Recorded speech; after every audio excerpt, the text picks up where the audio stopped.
Jai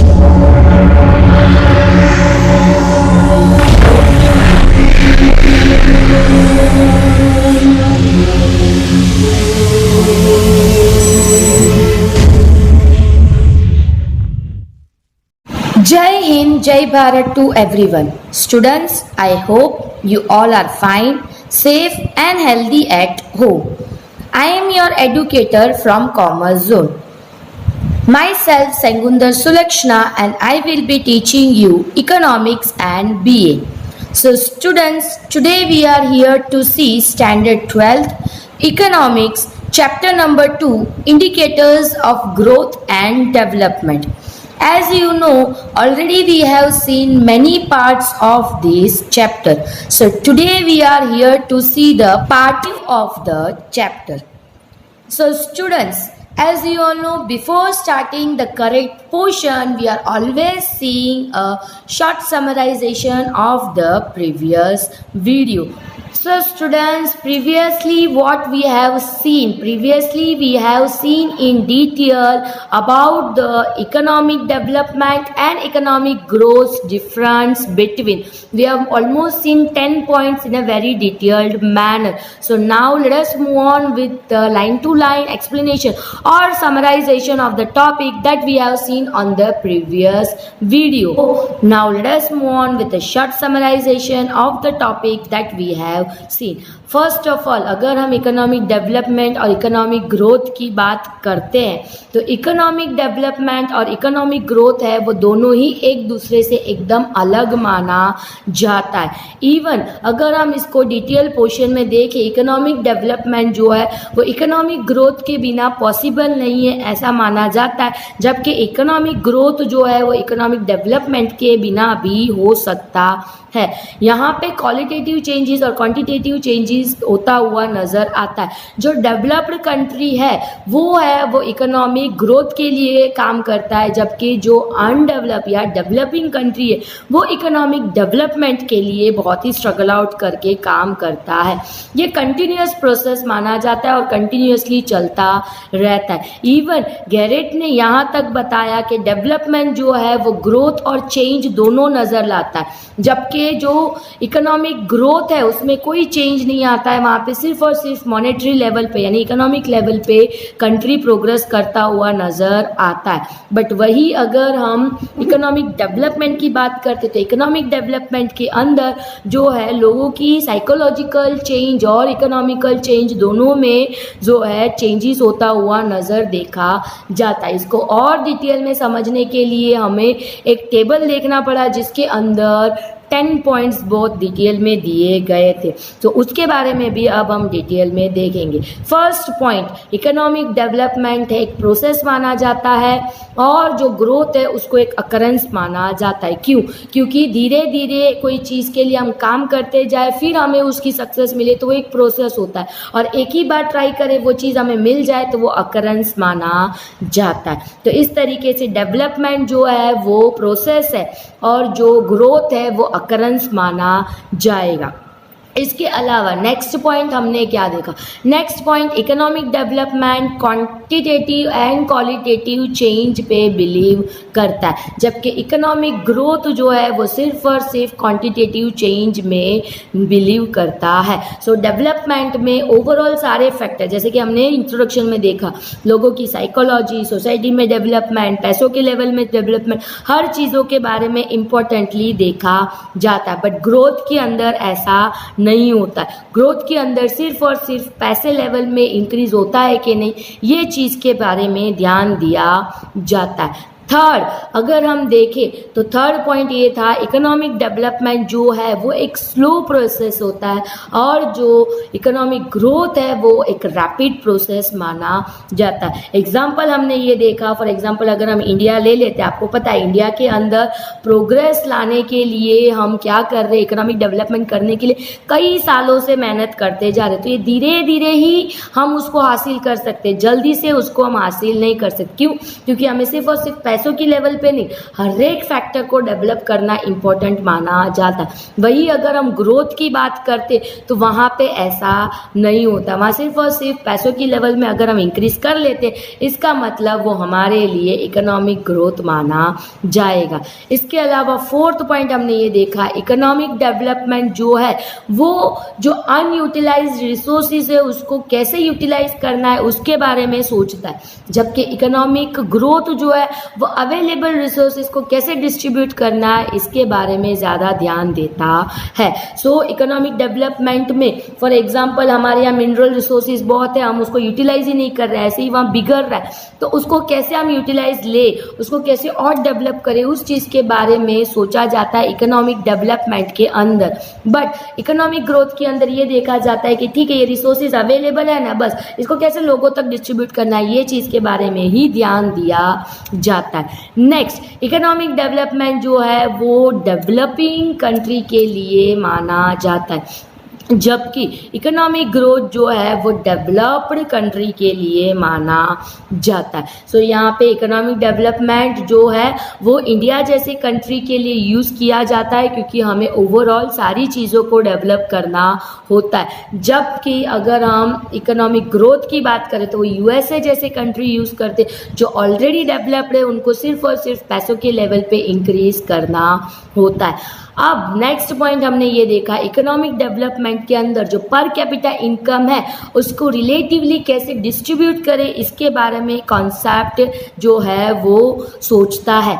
next, economic growth की अगर हम बात करें तो वो कैसे पर कैपिटा इनकम में और इंक्रीज करना है उसके बारे में डिटेल में देखता है। तो इकोनॉमिक डेवलपमेंट में जो पर कैपिटा इनकम है लोगों के बीच में इक्वली वो कैसे डिस्ट्रीब्यूट किया जा सकता है, सारे लोग इक्वली कैसे डेवलप हो सकते, इस चीज के बारे में इकोनॉमिक डेवलपमेंट ज्यादा ध्यान देता है। वही अगर हम इकोनॉमिक ग्रोथ की बात करते तो इकोनॉमिक ग्रोथ के अंदर जो पर कैपिटा इनकम है वो कैसे बढ़ाना है, बस इंक्रीज करना है, लोगों को डिस्ट्रीब्यूशन इनइक्वल हो कि इक्वल हो उससे कोई लेना देना नहीं, बट सिर्फ इंक्रीज करना है, वैसा एक मोटिव से काम किया जाता है। नेक्स्ट हमने डिटेल में देखा इकोनॉमिक डेवलपमेंट का जो कॉन्सेप्ट है ये ब्रॉड होता है, जबकि इकोनॉमिक ग्रोथ का कॉन्सेप्ट नैरो माना जाता है। क्यों? क्योंकि इकोनॉमिक डेवलपमेंट का जो कॉन्सेप्ट होता है उसके अंदर हमें जो है क्वांटिटेटिव चेंज, क्वालिटेटिव चेंज, हर एक टॉपिक को हम इंक्लूड करके हर एक चीज़ों को डेवलप करने के लिए काम करते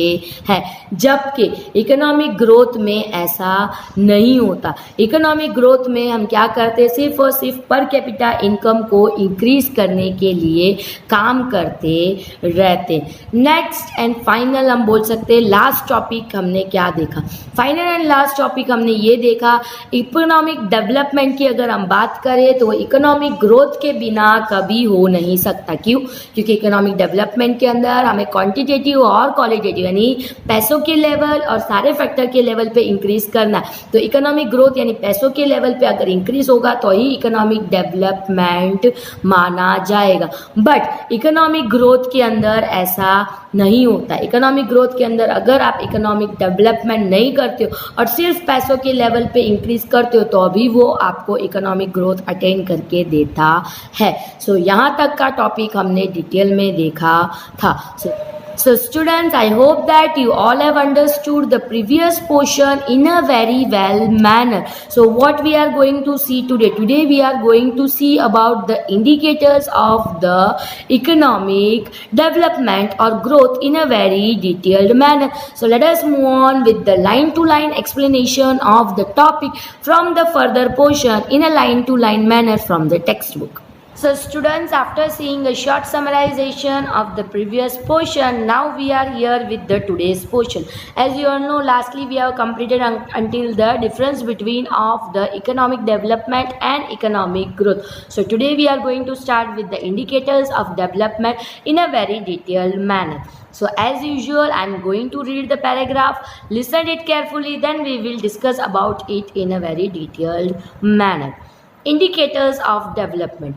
Has the country achieved economic development or not? If so, how fast it has taken place? How much is the economic development of the country? To know and to measure it, we should consider various factors.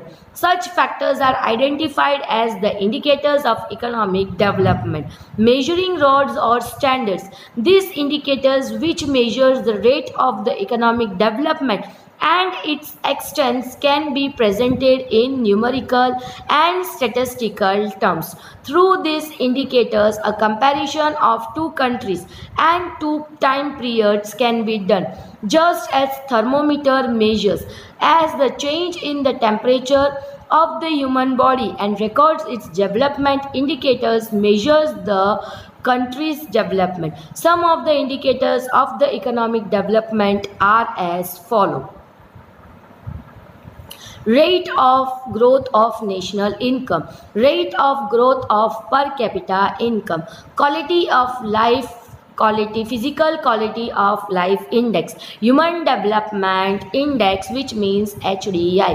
तो आप लोगों को पता है हमारी country ने economic development achieve किया है कि नहीं, ये कैसे हमें पता चलेगा? फॉर एग्जांपल, अगर हम बोलते हैं कि इंडिया जो है डेवलपमेंट के लिए, इकोनॉमिक डेवलपमेंट के लिए बार बार ट्राई कर रहा है, बट वो ट्राई में सक्सेसफुल हुआ कि नहीं, ये चीज़ हमें कैसे पता चल सकता है?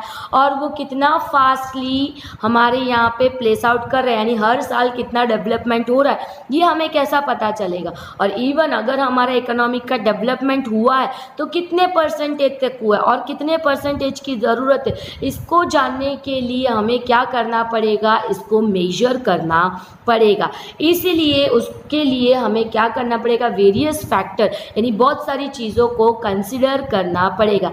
ऐसे चीज़ों को कैसे हम आइडेंटिफाई करें? आइडेंटिफाई तो करना ठीक, ये इंडिकेटर्स ऑफ इकोनॉमिक्स जो होते हैं डेवलपमेंट के लिए, उसको हम क्या मानते हैं? Measuring rod. मेजरिंग रॉड यानी मापदंडी। आपका हाइट बढ़ता है कि नहीं, हर साल आप चेक करते हैं ना, उसके लिए हाइट वाला स्लैब होता है ना, वेट बढ़ता है कि नहीं, उसके लिए वेट मशीन होता है, तो वो मेजरिंग रॉड होता है। उसी तरीके से इकोनॉमिक बढ़ता है कि नहीं, ये जानने के लिए हमारे पास इंडिकेटर्स होते हैं। सो वो इंडिकेटर्स में क्या different types of factors use किए जाते हैं और कौन से फैक्टर्स को हम कंसिडर किए जाते हैं, ये सब जानना हमारे लिए इम्पोर्टेंट माना जाता है। ये जो इंडिकेटर्स है, जिसको हम इंडिकेटर्स जो बोलते हैं, यानी जो इंडिकेटर्स यानी जो भी मापदंडी हम यूज़ कर रहे हैं, उसके अंदर रेट ऑफ इकोनॉमिक डेवलपमेंट कौन से एक्सटेंट तक प्रेजेंट किया जाता है, वो क्या न्यूमेरिकल डेटा में होता है या स्टैटिस्टिकल टर्म में होता है, ये सारी चीज़ों के बारे में हमें सोचना पड़ता है। इवन ये जो इंडिकेटर्स होते हैं, इनका जो कंपैरिजन होता है, किस लिए होता है? दो कंट्री का कंपैरिजन करने के लिए ये इंडिकेटर्स यूज़ किया जाता है, वो भी दो टाइम पीरियड्स के बीच में किया जाता है। जैसे कि आपको बुखार आता है तो आप कैसे पता करते हो? थर्मोमीटर यूज़ करते हो। थर्मोमीटर यूज़ करके आपका बॉडी का टेम्परेचर कैसे चेंज हो रहा है, बढ़ रहा है कि घट रहा है, कम हो रहा है कि ज़्यादा हो रहा है, ये सब चीज़ के बारे में आप देखते हो। उसी तरीके से हमें भी डेवलपमेंट इंडिकेटर्स को यूज़ करके कंट्री के अंदर डेवलपमेंट आता है कि नहीं आता है, ये सारी चीज़ों के बारे में हमें ध्यान देना पड़ता है।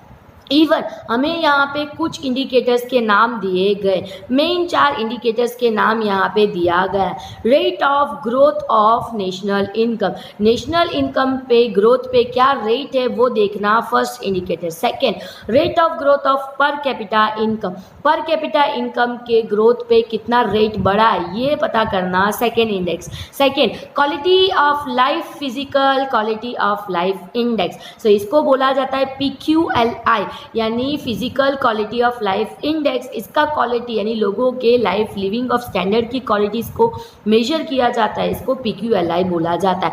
फोर्थ है human development index. Human development index मतलब साइकोलॉजिकली, इवन उनकी सोच, सोशली ये लोग कैसे डेवलप हो रहे हैं, ये चीज़ों के बारे में इसके अंदर डिटेल में देखा जाता है। सो स्टूडेंट्स, आई होप आप लोगों को इंडिकेटर्स के बारे में अच्छी तरीके से समझ में आया होगा। सो now let us move on with the first point, growth rate of national income in a very detailed manner. Growth rate of national income. According to this indicator, a country is said to have attained economic development if there is a continuous increase in the real national income of the country for a long period of time. If the rate of rise in national income is high, the development rate is said to be high. And if national income increases at a lower rate, the rate of development is low. If the national income does not rise, it is deficits, the state of stagnancy. And if the national income decreases, there is underdevelopment or negative development. So according to this indicator, real national income and not money income is taken into consideration. Hence, national income is calculated not at current price but at constant price. So ये क्या indicator और इस indicator के हिसाब से क्या देखा जाता है. सो इस इंडिकेटर की अगर हम बात करते तो यहाँ पे इकोनॉमिक डेवलपमेंट कितना अटेन यानी कितना हद तक पहुँचा गया या कितना हद तक हमने अचीव किया है वो देखा जाता है. किसके रूप में? तो रियल नेशनल इनकम के रूप में. अगर आपकी कंट्री का नेशनल इनकम हर साल कंटिन्यूअसली बढ़ता जा रहा है, वो भी एक लंबे समय से, तो आपका इकोनॉमिक डेवलपमेंट आपने कर लिया ऐसा माना जाता है. सो यहाँ पे रेट ऑफ राइज यानी जो आपका हर साल परसेंटेज, जैसे गए साल 2% बढ़ा, इस साल 3 बढ़ा, तो ऐसे जो rate of percentage national income में बढ़ता जाता है उसके ऊपर इकोनॉमिक डेवलपमेंट माना जाता है. जितना हाई डेवलपमेंट रेट होता है, जितना हाई रेट ऑफ ये ग्रोथ देखा जाता है, उतना हाई डेवलपमेंट माना जाता है. वही अगर नेशनल इनकम इंक्रीज तो हो रहा है बट अगर लोअर रेट में, जैसे कि 0.5%, 0.8%, ये लो रेट में हुआ, अगर ऐसे परसेंटेज पे अगर इंक्रीज होता हुआ नज़र आ रहा है तो उसको हम बोलते हैं rate of development is low. But अगर ना इंक्रीज हुआ ना डिक्रीज हुआ, हर साल 11.11, 11.12 ऐसे ही एक ही लेवल पे जाता है, तो हम उधर क्या बोलते हैं, हमारा नेशनल इनकम जो है स्टैग्नेंट हो गया. स्टैग्नेंट यानी अटक गया है, एक जगह पे स्थायी हो गया है, ऐसा मानते हैं. उसके अलावा अगर नेशनल इनकम डिक्रीज होता जा रहा है, लास्ट टाइम 98 था, इस बार 96 हुआ, फिर 94 हुआ, 93 हुआ, ऐसे अगर डिक्रीज होता जाता है तो हम उसको नेगेटिव डेवलपमेंट या अंडर डेवलपमेंट मानते हैं. सो इस तरीके से यहाँ पे इस इंडिकेटर के अंदर रियल इनकम और सिर्फ और सिर्फ पैसे की लेवल पे नहीं but real national income, overall कितना नेशनल इनकम हुआ है उसका कंसिडरेशन किया जाता है. और रियल नेशनल इनकम की अगर हम बात करते हैं तो वो करेंट प्राइस जो होता है वो मानता नहीं है. कांस्टेंट, जैसे कि करंट है 129 तो उसको कंसिडर नहीं करता. कांस्टेंट बेस ईयर जो हम बोलते हैं, कांस्टेंट 100 ले लेते हैं, सपोज 100, वैसा एक कांस्टेंट प्राइस के ऊपर गिना जाता है. सो स्टूडेंट्स, आई होप दैट ये इंडिकेटर के बारे में आप लोगों को अच्छी तरीके से समझ में आया होगा. सो अब यहाँ पे एक टेबल दिया गया है, उस टेबल के बारे में हम डिटेल में देखते हैं, देन आज का टॉपिक हम यहाँ पे कंप्लीट आउट करेंगे. So now let us move on with the tabular form of the growth rate of national income.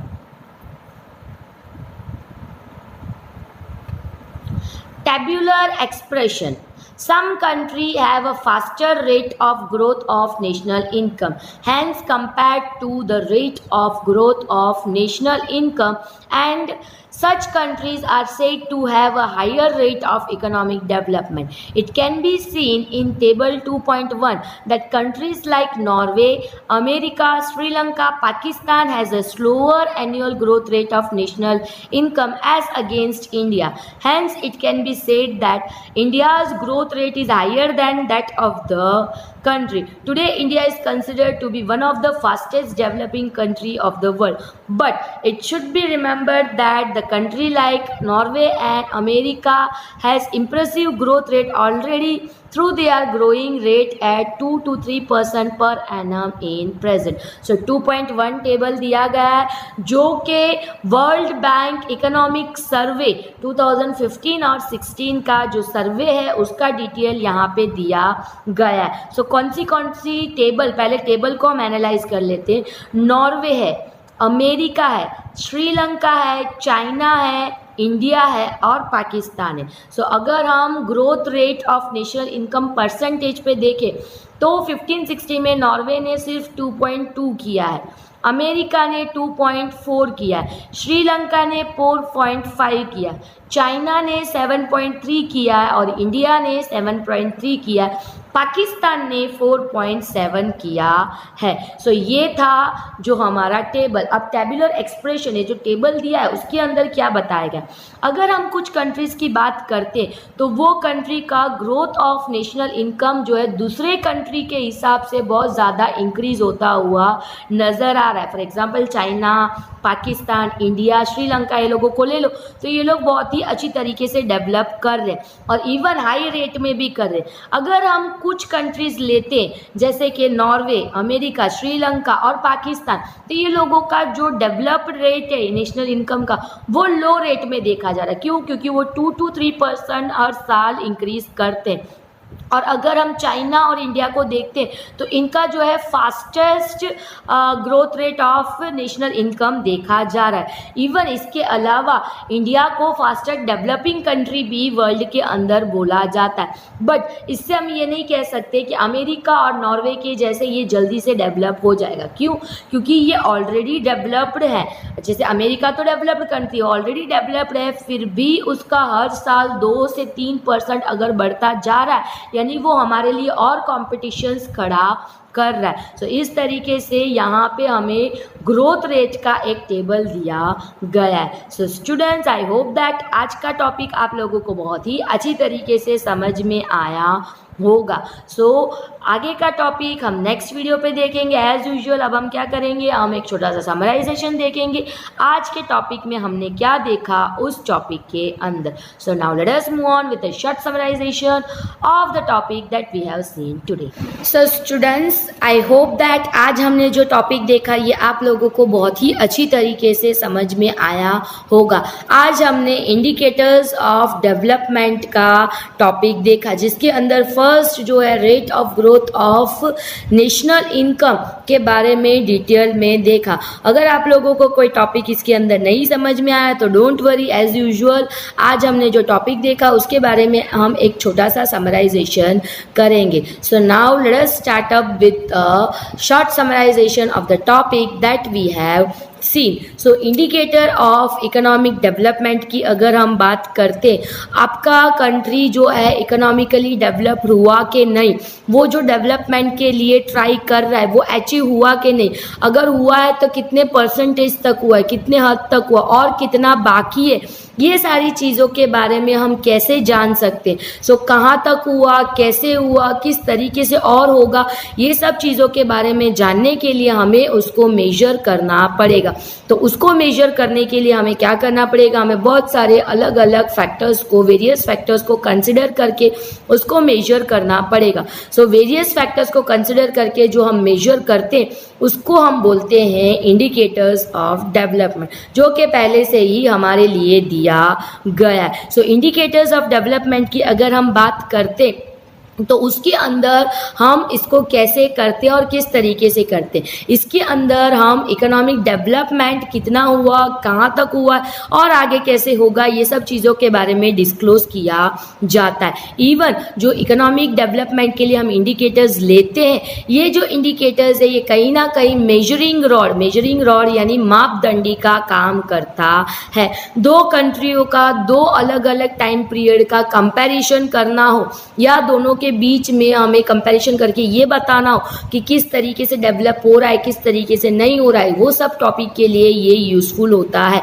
यहाँ पे एक एग्जाम्पल भी हमने देखा जो कि बहुत ही अच्छी एग्जाम्पल है।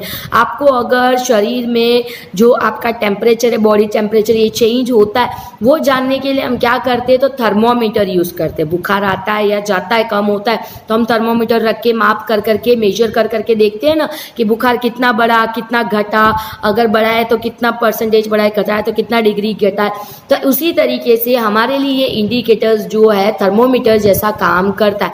इकोनॉमिक डेवलपमेंट कितना हद तक हो और कितना होना चाहिए, ये सब चीज़ों के लिए हेल्प आउट करने के लिए ये इंडिकेटर्स हमारे काम आते।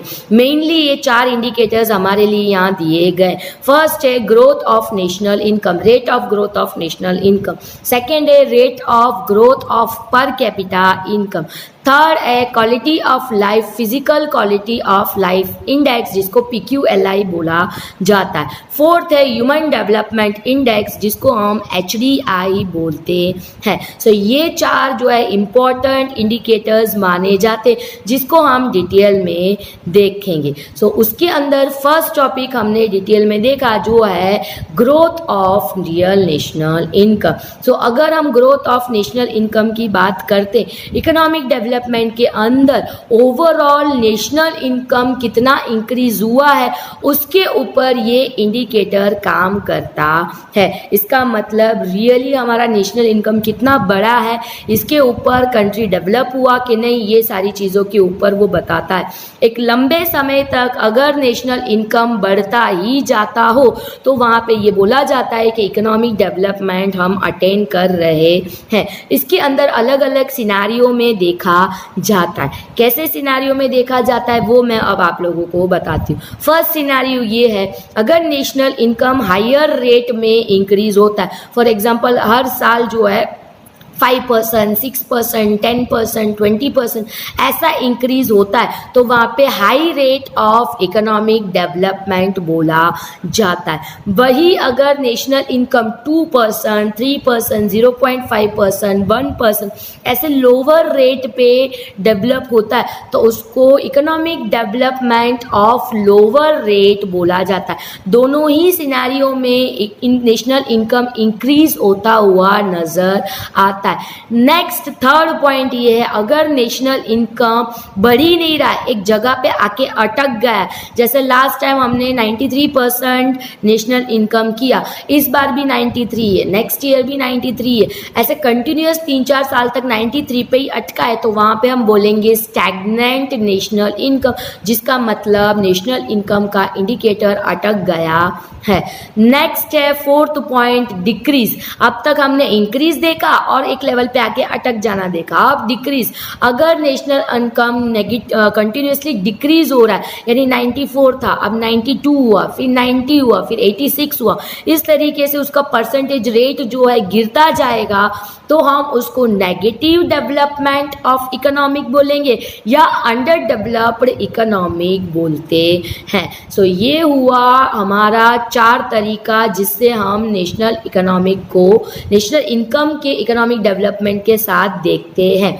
इसके अलावा हमें यहाँ पे एक टैबुलर एक्सप्रेशंस दिया गया था, जिसका मतलब एक टेबल जो 2015 में वर्ल्ड बैंक ने एक सर्वे किया था उसके बारे में बताया है। उसके अंदर हमें Norway, America, Sri Lanka, China, India और पाकिस्तान के बारे में दिया गया।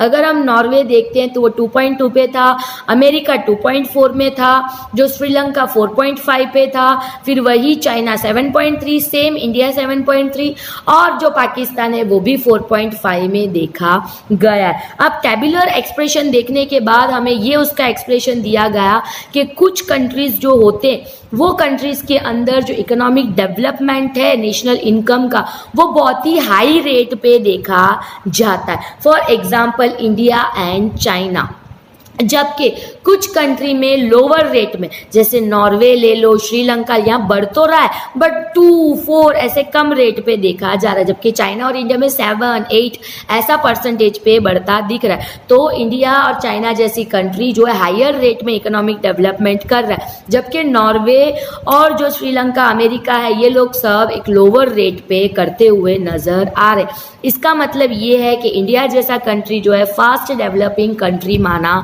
जाता है, क्योंकि वो अपने लिए बहुत ज़्यादा फास्टली डेवलप करने की कोशिश कर रहा है। बट इससे हम ये भी नहीं कह सकते कि नॉर्वे से ज़्यादा इम्प्रेसिव इंडिया कर रहा है, क्योंकि नॉर्वे, अमेरिका ये सब की बात करते तो ये लोग तो डेवलप्ड कंट्री में आते।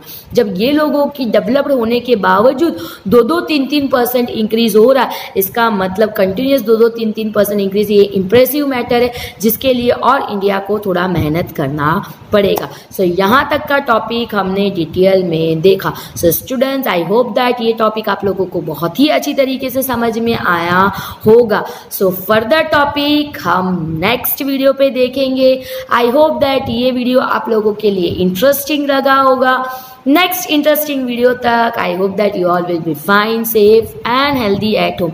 अंटिल दैट, जय हिंद, जय भारत।